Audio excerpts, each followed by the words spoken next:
Checking. Mic check 1 2. Mic check 1 2. Mic check 1 2 3 4 5 6 7 8 9 10. Mic check 1 2.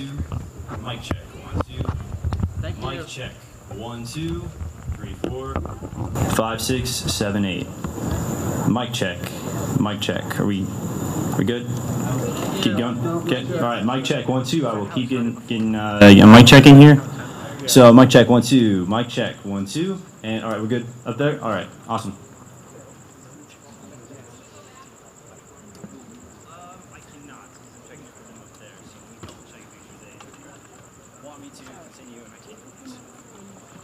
Huh? I think 13. Right at 13.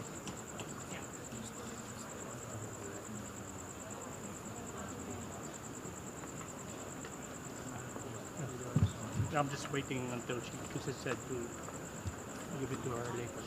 Yeah, I heard that she was open her microphone.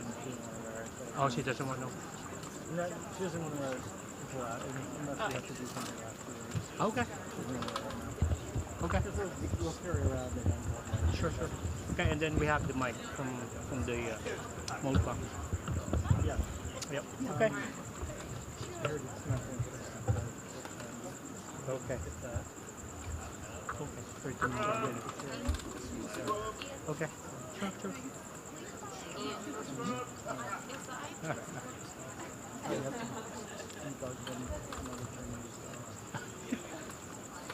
No problem. I think but they also, I mean, they've also said before is very Okay. Is the box turned on? Okay, sure. I mean, it's like time, but you I can't hear it.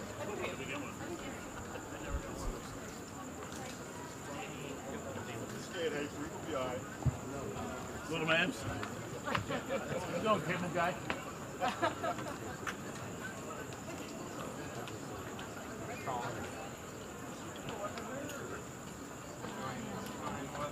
No. There got. I heard it.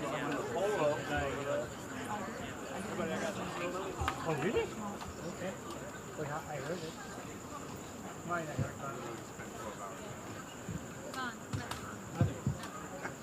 This 1 2. Wait. This 1 2. Okay. We can bring them down, okay? Oh, sorry. 3 and 4 down. come down to like when you're in. I'll be right in just like this. Bring them down.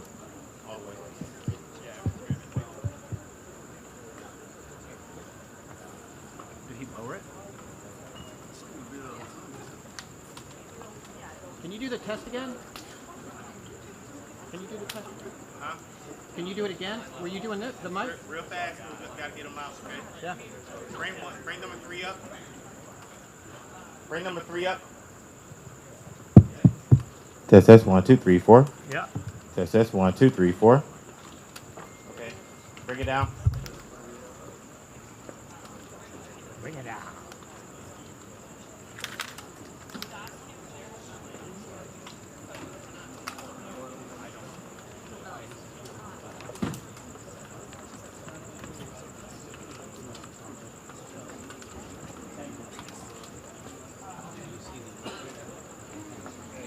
Audio is low, right? I don't have anything. Me too. You don't look here. So that's why I get it from speaker. No, but I have another microphone from speaker. It's much better. Because our camera, I don't think there's You no... don't have through the line, so. I have, that's right. So I have both lines. I have lines from the audio box. Where did you? There's another speaker. this one here. So I put my mic before the speaker. Right, this is like. Because we put the What I would volume say is, very low. no. I would say. But you could do your mic and you put it next to it. It would be nice.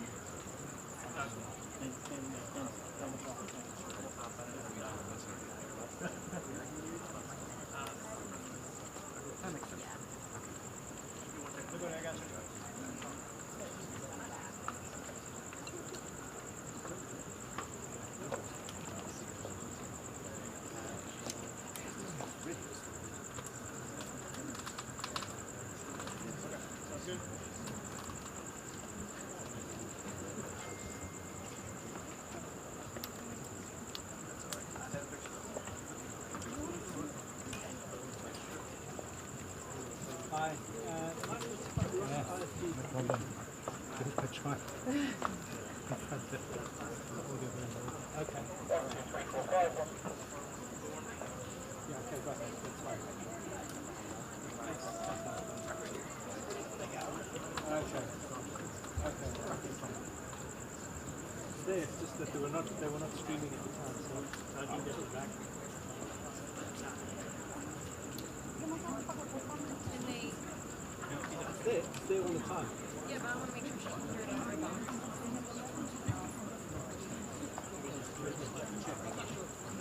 Just wondering once it comes in. I'm gonna go back to the Yes? I just want to start. I just wait for the all the way closer so I can start it and I'll go to my Right. Dita, so nice to meet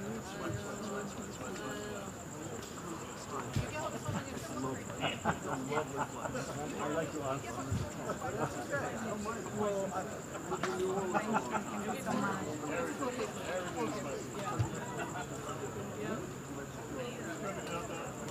Yes, it is. Yes. Wally Santana.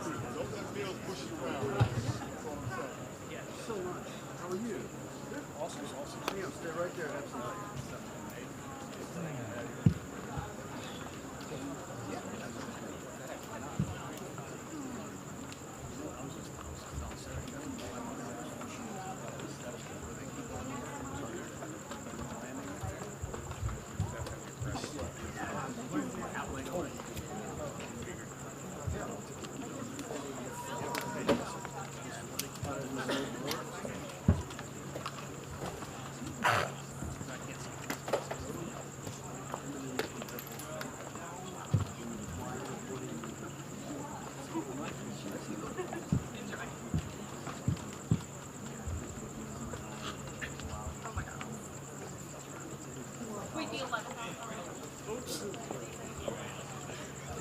Who's doing the 320?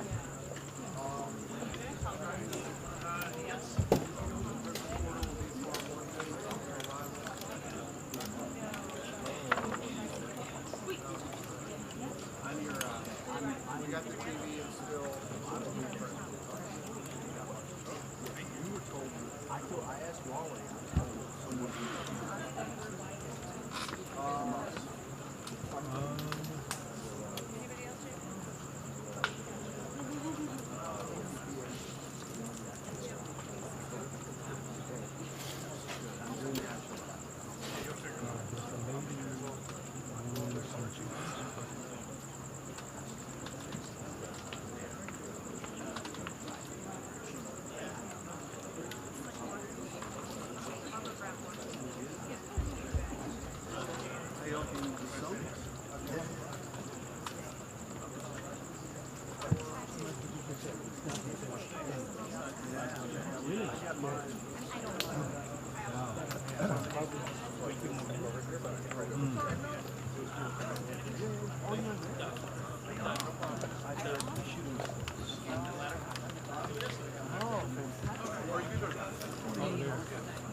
Probably not.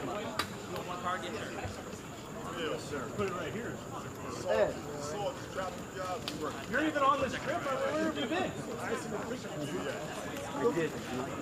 I haven't seen it on TV either. Some midterm. So I'm gonna move it down here. Oh, do you?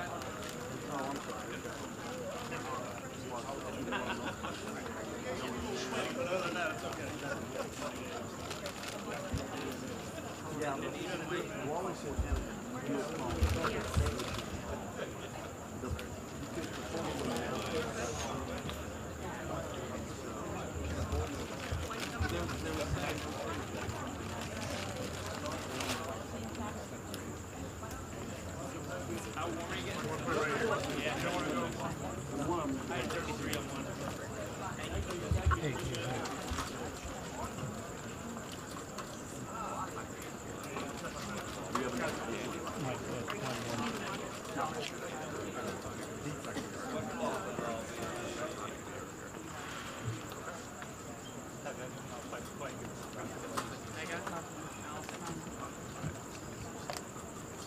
Mega, Allison, who's calling it?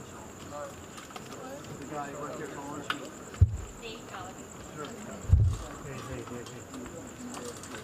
How are you? Yeah, we met. Hey, how are you? Yeah. Oh, nice to meet you.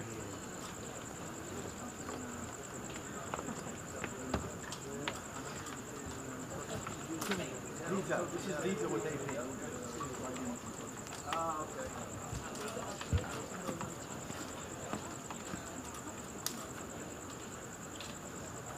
Everybody else?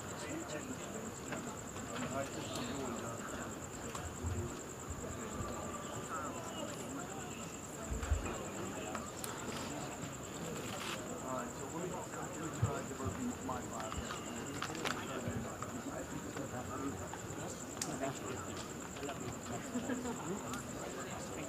Thank you, ma'am.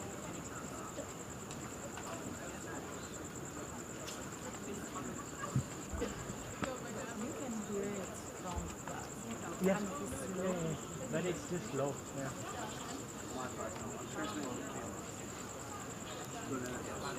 Hello. What? What's Nobody wanted to do it? Okay. Alright. Thank you. Well, it was working great. No, that's yeah. You mean I guess we could send another still. no, like I think that's the one. Yeah. Yes, ma'am. Yeah. Thank you, ma'am. Yeah. I was told it's like 10 o'clock. Yeah. Some burger? Thank you so much, ma'am. Thank you. I'm gonna go get a position.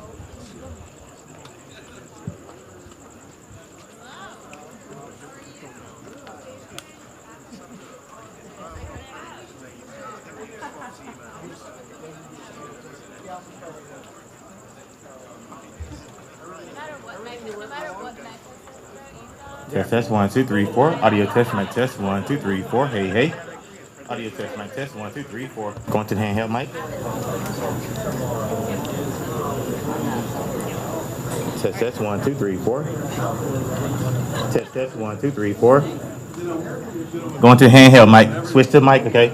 Test 1 2. All right. Test. Audio test mic test 1 2 3 4. Appreciate you. Bring it down. A good thing I brought my lip. Just the handheld. Yeah. Put it in. Bring the handheld down. The lip mic. So, thank you.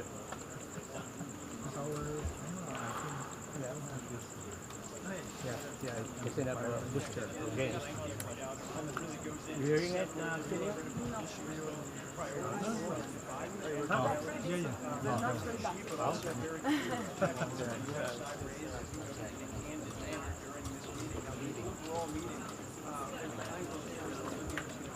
Just about 3 hours. We're waiting for the president to come out and take questions. In that readout, the president spoke candidly and directly to the readout about a series of issues, human rights issues, including U.S. objections.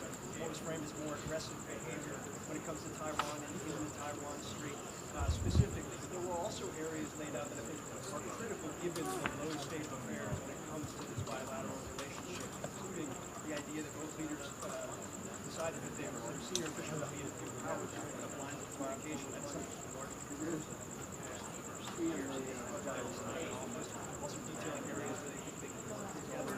Perhaps notably at the bottom of the statement, the issue of Ukraine, why does Ukraine, President Xi's reference point where he stands on the overall issue of Ukraine. He did say there was an agreement that nuclear weapons cannot be used, nuclear weapons should not be used in Ukraine. This is a good president. So we'll have to see how the president frames or is willing to characterize what President Xi's responses were to some of the direct objections raised by the U.S. or when it comes to Russia's invasion of Ukraine. But the U.S. laying out a very detailed, to some degree, guys, path forward for a relationship that has been at the low point for several months ago.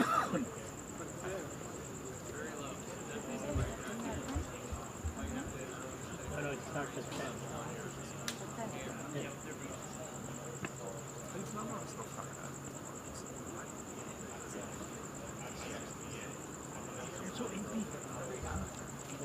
think it's AP also. Yeah.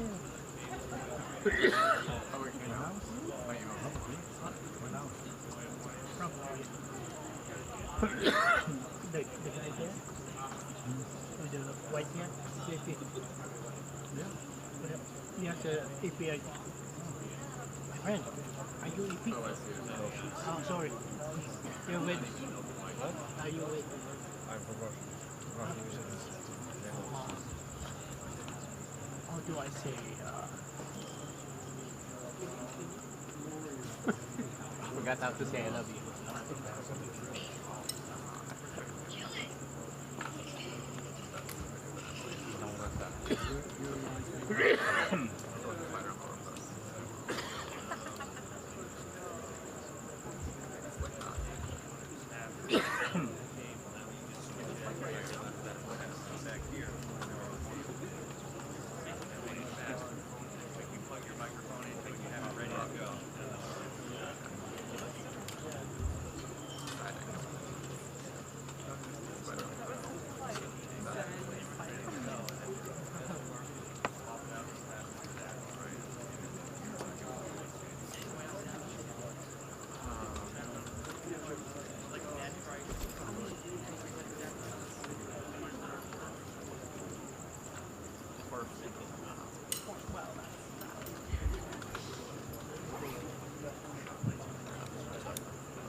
Test 1, 2, 3, 4.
did they say?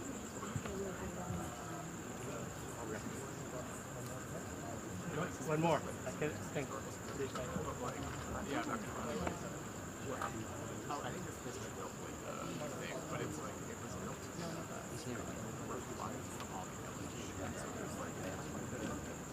Hey Johnson, how about the one here? You also have, but it's slow, right? There it is. Oh, but in the meantime, okay.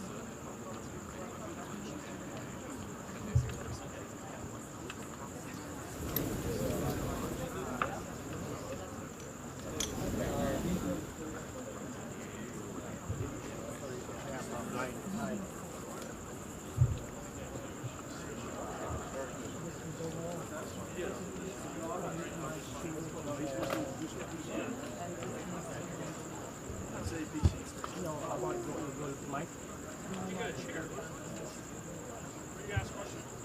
I'm on Mike. Ask for a lid? Really? Yeah. So which cable is this? Channel 1? Channel 1, yeah. Yeah, I'm on Mike. My setup is Mike. I didn't want a small camera for the big camera. But you're online or online? Mike. Oh, okay. It's Mike, not light. Okay, thank you. Yeah. Yes, sir.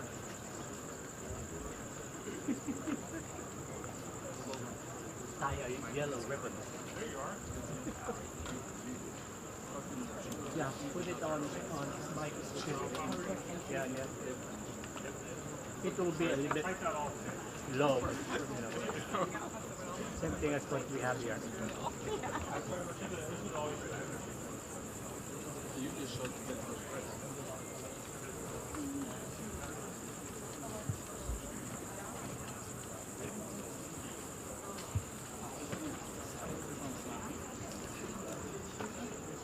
It's all minutes. I'm not even going to worry about anything else.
Here.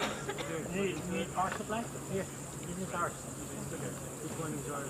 This one is the whole thing. Yeah.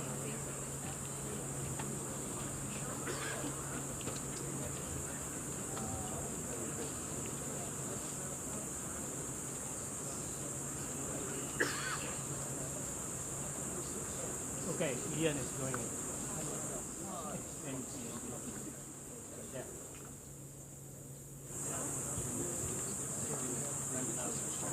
Oh.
Jerry. I know. I don't know what that problem is. You try to check London. No, not. Check it out. I don't think it's going to do the same thing. It's not a.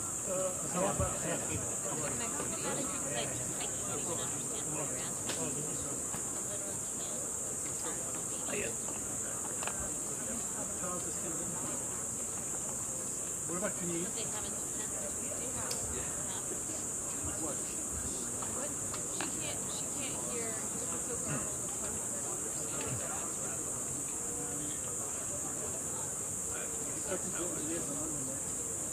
What about on the phone? Maybe you have to use that phone side. No. I don't know what the problem is.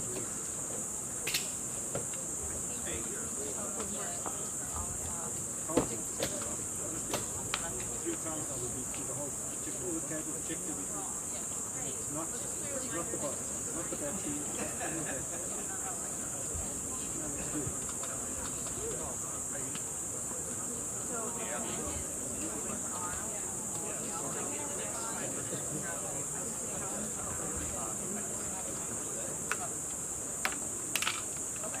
Ben?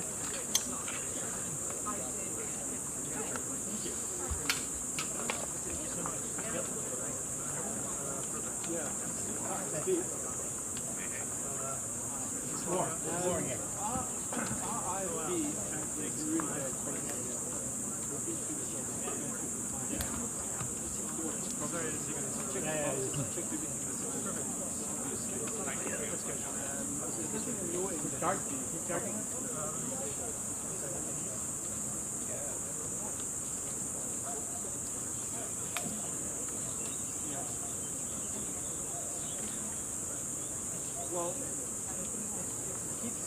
like cyclical, so it's not it doesn't feel like a loose cable or a loose connection because it's not random. It's like it cuts out. So you hear it and then it just cuts out and it comes back again. And it cuts out and it comes back again. So it's almost cyclical.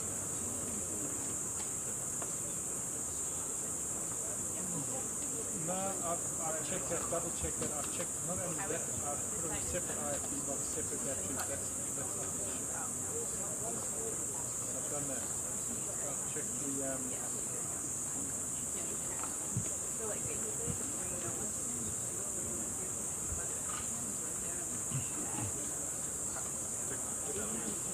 it definitely feels like a bad, something bad coming out of the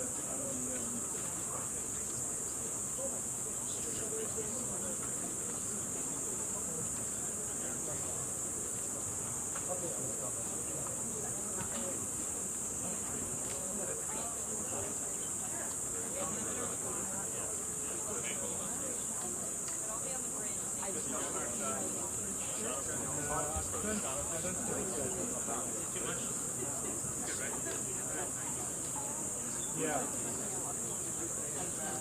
Yeah, and unfortunately they've given us a fast internet cable, which this is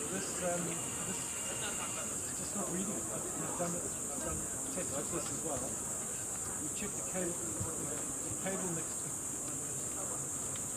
it's not, I promise it's not the cat thing, there's no one here to talk to, but the two next to me have got the same, they've got a cable going into there. And we swap cables, and it's the same problem. I don't take it in the team. Put it into our live unit, it doesn't recognize. Stop the code. And I've got a green light coming in. I plug up the live unit. It's a green light at the back. But it's just not recognizing the Ethernet. The other hotel it was fine.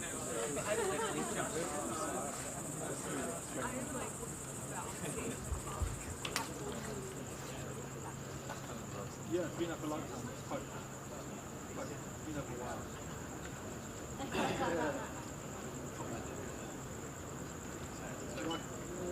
Pretty much, yeah.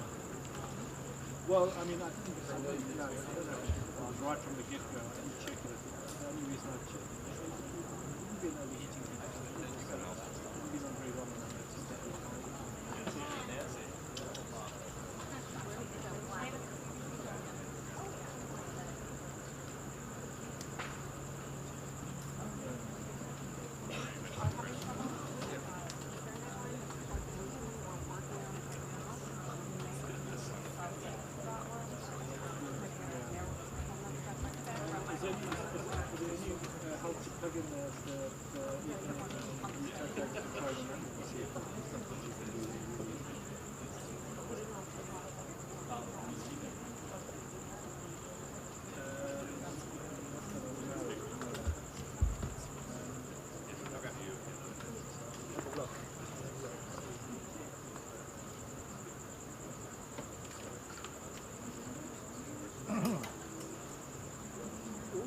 Signals, the 4G signals all look pretty good.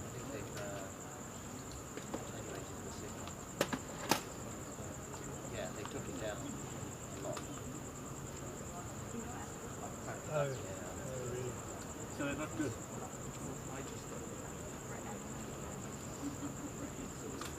That sounds like it just sounds like it's pretty Buried now.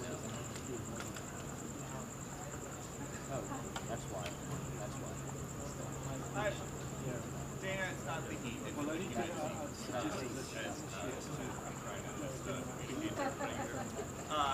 But it feels like this event is getting closer. We do have the official readout from the White House, and there are two words that are missing, two topics that are missing from this first draft of history, really. COVID not being advertised as a topic of discussion today, and neither is fentanyl and recent relevant come from China.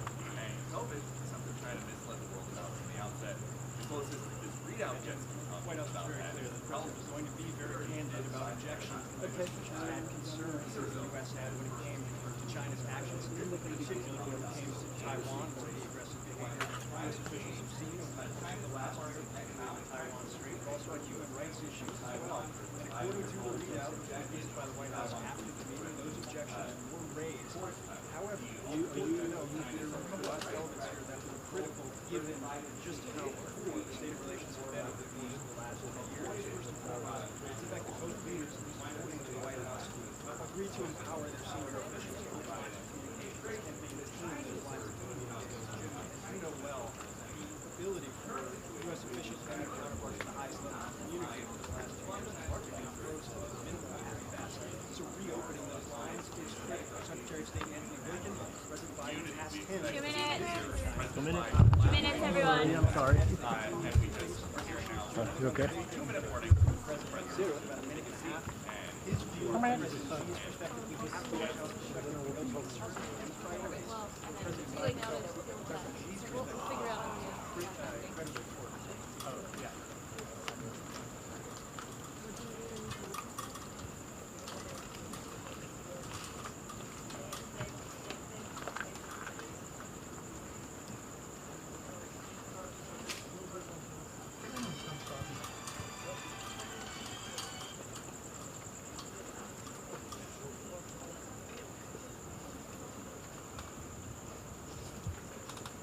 Yeah, I think that's the critical elements to the backdrop of this meeting in terms of negotiations and discussion leading up to this meeting is that the contours of that meeting.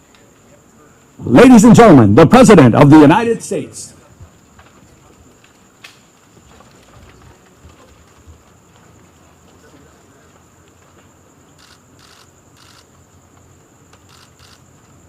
Welcome to Valley. Please. Good evening, everyone. Let me start with a few words about the recent elections held in the United States. What we saw was the strength and resilience of American democracy, and we saw it in action. And the American people proved once again that democracy is who we are. There was a strong rejection of election deniers at every level, from those seeking to lead our states and those seeking to serve in Congress, and also those seeking to oversee the elections. And there was a strong rejection of political violence and voter intimidation. There was an emphatic statement that in America, the will of the people prevails. I've traveled this week, and it's been clear just how closely the world and our allies and our competitors as well have been following our elections at home. Excuse me, I'm a little cold. And what these elections showed is that there's a deep and unwavering commitment in America to preserving and protecting and defending democracy. Now, let me speak briefly about our agenda over the past few days in Egypt and in Cambodia and here in Indonesia. In this moment of great global challenges, from global inflation to the climate crisis to Russia's brutal war against Ukraine, we're bringing together the broadest possible coalition of partners to deliver results. At COP27 in Egypt, I made it clear that thanks to the bold agenda of our administration, we've pursued from day one to tackle the climate crisis and advance energy and security at home and around the world. The United States will meet our emissions targets under the Paris Agreement. And we're going to keep working with our partners to support the most vulnerable countries in building resilience to climate impacts and to align global ambition with the 1.5 degrees Celsius goal while supercharging our clean energy transition. At the U.S.-ASEAN Summit, in the East Asia Summit, I laid out a commitment to working with our partners in the Indo-Pacific to ensure a future that's vital to this region, that's free and open and prosperous as well as secure. And I met with our allies from Australia, Japan, and the Republic of Korea, underscoring our commitment and deepening our engagement with our closest partners and strengthening cooperation among our allies to meet shared threats to our own security and to their security, including the DPRK. And let me meet, I just met in person with Xi Jinping of the People's Republic of China. We had, we had an open and candid conversation about our intentions and our priorities. It was clear, he was clear and I was clear, that we'll defend American interests and values, promote universal human rights, and stand up for the international order and work in lockstep with our allies and partners. We're going to compete vigorously, but I'm not looking for conflict. I'm looking to manage this competition responsibly. And I want to make sure that every country abides by the international rules of the road. And we discussed that. The One China policy, our One China policy has not changed. Has not changed. We oppose unilateral change in the status quo by either side, and we're committed to maintaining the peace and stability in the Taiwan Straits. It was also clear that China and the United States should be able to work together where we can to solve global challenges that require every nation to do its part. We discussed Russia's aggression against Ukraine, reaffirmed our shared belief in the threat or the use of nuclear weapons is totally unacceptable, and I asked that Secretary Blinken travel to China to follow up on our discussions and continue keeping the lines of communication open between our two countries. Looking ahead at the G20 meetings tomorrow, we're going to be taking on the very issues that matter to the people's lives, not only here, but also our allies and our partners. That means tackling the suffering that Russian aggression has unleashed, not just in the Ukrainian people, but the people around the world, particularly food insecurity, and strengthening the fundamentals of our global economy for everyone. Support for debt relief, reforms for multilateral development banks, investments to bolster global health security, and to make sure the world is better prepared for the next pandemic. The G20 has been an important forum for the world's largest economies to work together for the good of people everywhere. And I'm looking forward to our meetings tomorrow. Now let me close with this.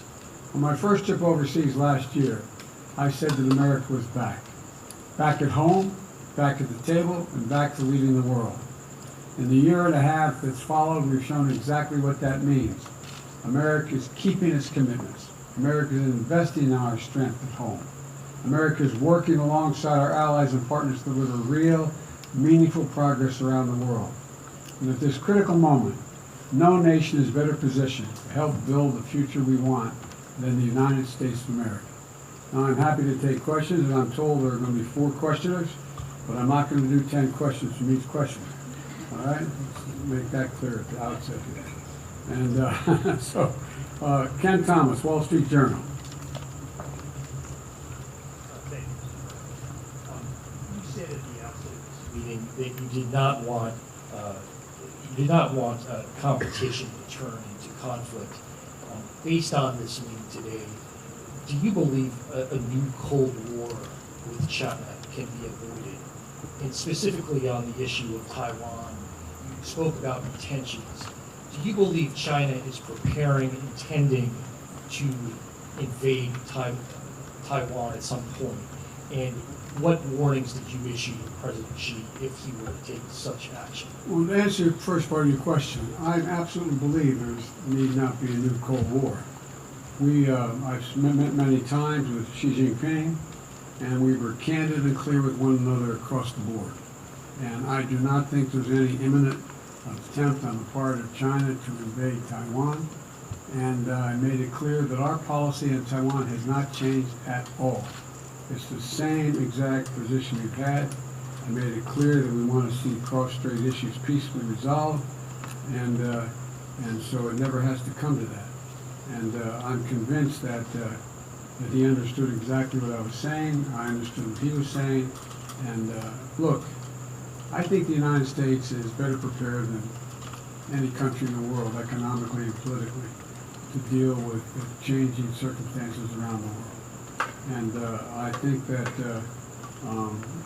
Xi Jinping we agreed that we would set up a set of circumstances where on issues that we had to further resolve details, we agreed that we would have our chief of staff, the appropriate cabinet members and others sit and meet with one another to discuss the details of every issue that was raised, and we raised a lot of issues.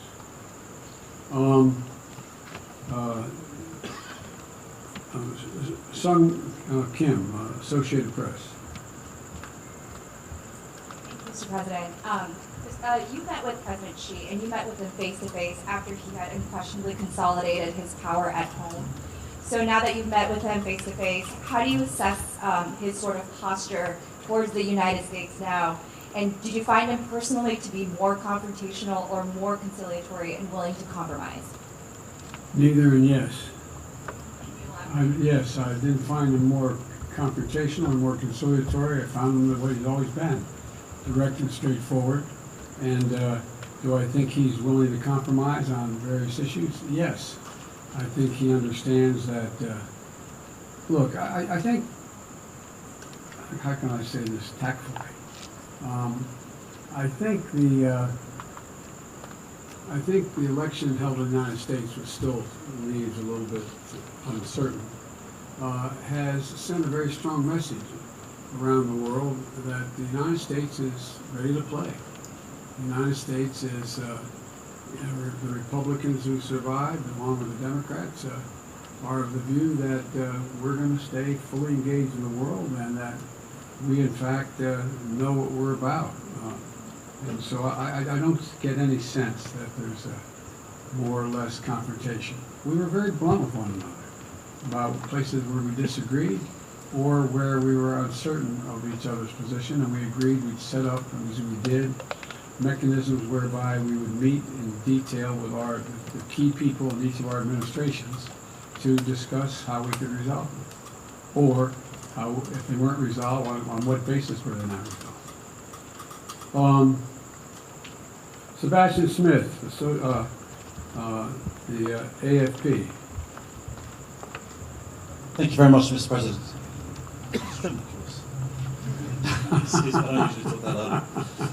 Does the retaking of Kherson in Ukraine signal a turning point in the war, in your opinion? That the Ukrainians could realistically pursue their ultimate goal of expelling the Russians completely, including retaking Crimea? If so, does the US intend to support and facilitate that goal, as we've been doing so far with their other goals? Or would you perhaps see Kherson as a different kind of inflection point, basically a good time to start negotiating now that they've got some more strength than they had a few weeks ago? First of all, it was a significant victory for Ukraine. Significant victory. And I can do nothing but applaud the courage, determination, and capacity of the Ukrainian people, the Ukrainian military. I mean, they have really been amazing. And I think it's hard to tell at this point exactly what it means in terms of, but I've been very clear that we're going to continue to provide a capability for the Ukrainian people to defend themselves, and we are not going to engage in any negotiation. There's nothing about Ukraine without Ukraine. It's a decision Ukraine has to make. I think you're going to see things slow down a bit because of the winter months and the inability to move as easily around the country. But I think it remains to be seen exactly what the outcome will be, except that I'm confident that Russia will not occupy or defend Ukraine as they intended from the beginning.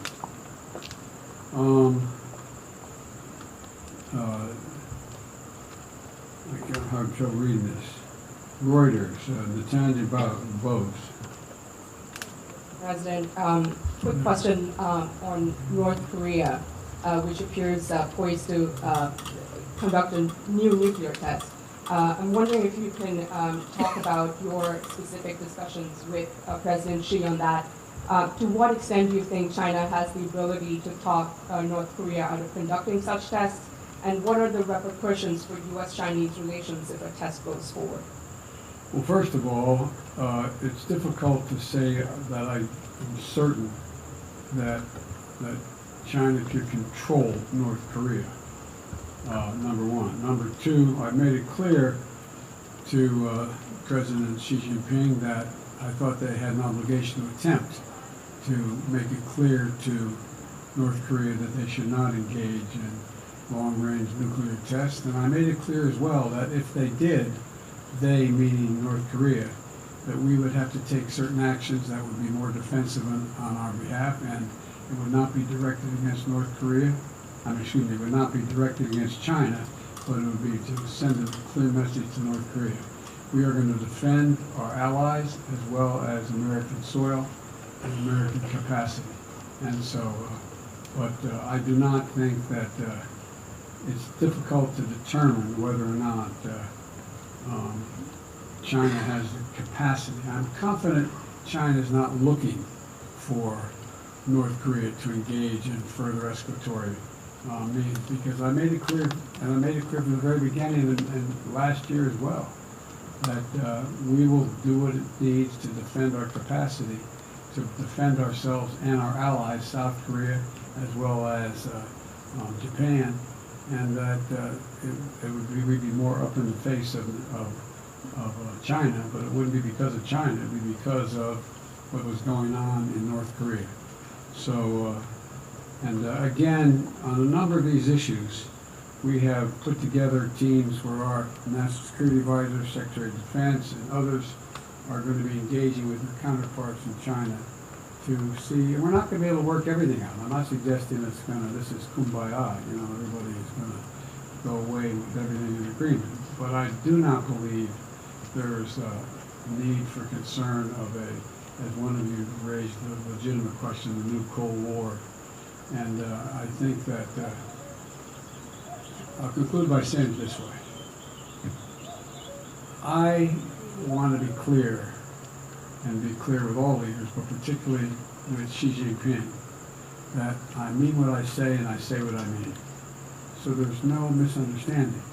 That's the biggest concern I have, is a misunderstanding about intentions or actions on each of our parts. So we went into, I look at my team, how long did that meeting last? 3.5 hours. So we covered an awful lot of territory. And I must say that he was as straightforward as he has been with me in the past. And I think that we understand one another, which is the most important thing that can be done. I guess all of you are going swimming from here, it's not far. Mr. President, what should Americans expect from Congress as it relates to abortion rights after the midterms? I don't think they can expect much of anything other than we're going to maintain our positions. I'm not going to get into more questions. I shouldn't even answer your question. No, I don't think.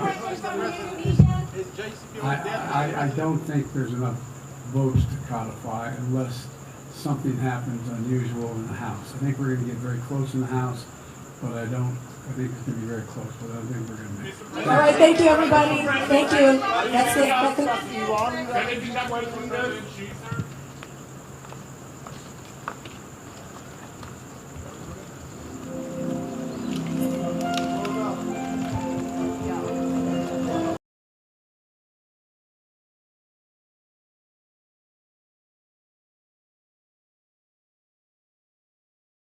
This is the primary.